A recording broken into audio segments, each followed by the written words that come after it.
that they can get stuff done compared to U.S. gridlock. So what do you think? Do you think that the U.S. is losing its competitive advantage because of gridlock versus China's more direct political system? Well, first, the freedom and the liberties we have in the United States are ones you can't quite trade off just because another economic system might be more efficient. So I don't think any Americans would want to give up what we have for the Chinese system. But there's no doubt that the Chinese system is more centralized and can get things done relatively more quickly in certain cases. They can move more rapidly than we can, given our system and our checks and balances system.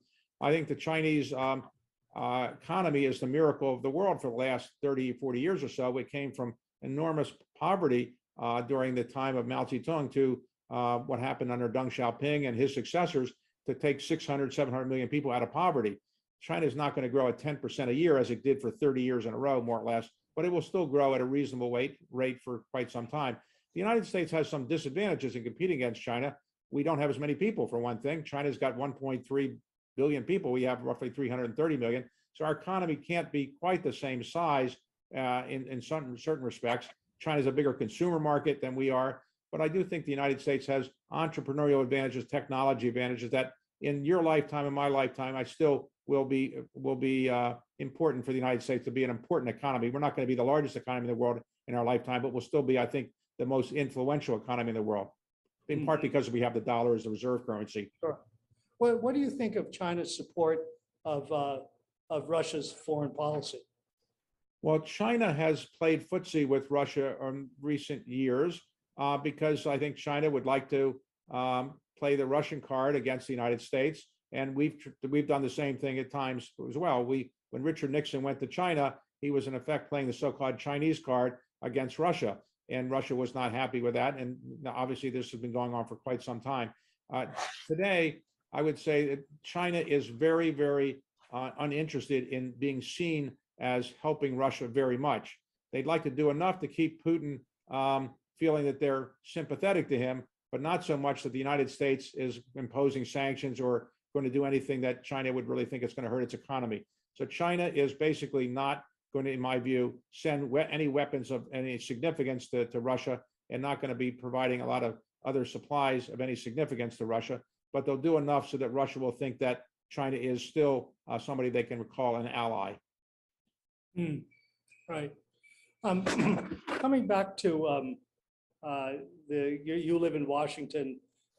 We all have seen political gridlock.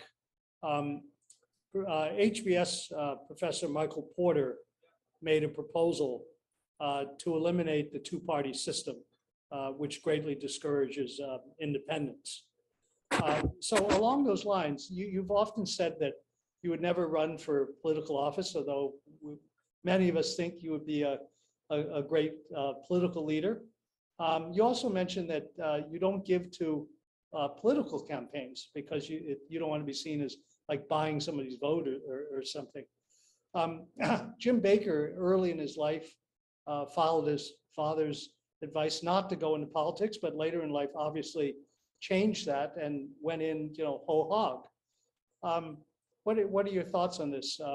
Why not? Why doesn't David Rubenstein go into politics?